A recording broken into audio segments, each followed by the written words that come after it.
దువ్వాడ శ్రీనివాస్ ఈ రోజుకి వైసీపీ నేతగానే ఉన్నారు. ఆయన ఎమ్మెల్సీగా ఉన్నారు. సాంకేతికంగా ఆయన ఆ పార్టీకి చెందినవారుగాని చల్లమని అవుతూ ఉన్నారు. ఇక చూస్తే శ్రీకాకుళం జిల్లా టీడీపీకి స్వతహాగానే కంచుకోటనే చెప్పాలి. 1983 నుంచి ఇప్పటికీ 10 సార్లు అసెంబ్లీ ఎన్నికలు జరిగితే టీడీపీయే అత్యధిక సార్లు గెలిచింది. 2019లో మాత్రం టీడీపీ దెబ్బతింది, వెంటనే తేరుకుంది కూడా.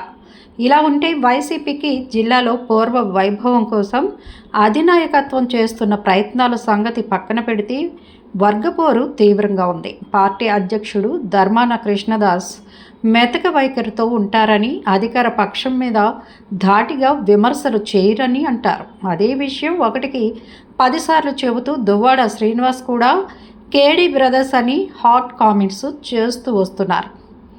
కే అంటే కింజరాపు, డి అంటే ధర్మాన అని దువ్వాడ కేడీ బ్రదర్స్కి నిర్వచనం చెప్తున్నారు. అంటే పార్టీలు వేరు అయినా ఈ కుటుంబాలే రాజకీయంగా సహకరించుకుంటున్నాయని, ఫలితంగా వైసీపీ వీక్ అవుతోందని ఆయన అంటున్నమాట. మరోవైపు కాళింగ సామాజిక వర్గాన్ని తొక్కేస్తున్నారని ఆ సామాజిక వర్గం నేతగా గట్టిగా మాట్లాడుతున్నారు.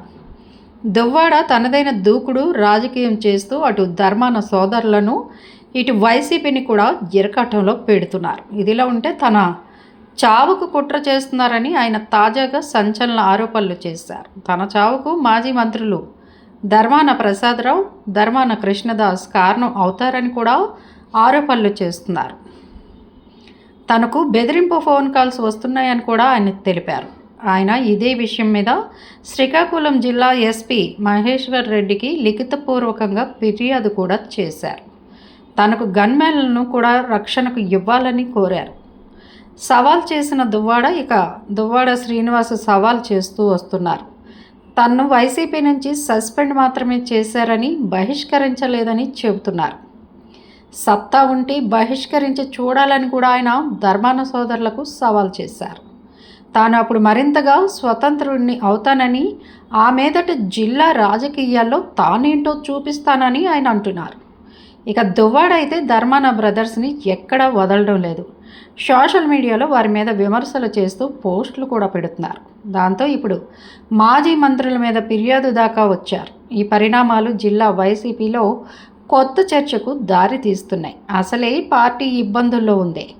ఒక్క సీటు కూడా గెలుచుకునే చోట ఏదో విధంగా పూర్వ వైభవం సాధించాలని ఆలోచిస్తుంటే దువ్వాడ పార్టీలో ఉన్నా లేకపోయినా ఫ్యాన్ పార్టీకి గట్టిగానే తగులుకున్నాడని అంటున్నారు. మరి ఆయన మీద బహిష్కరణ వేటు పడుతుందా అనేదే ఇప్పుడు చర్చ.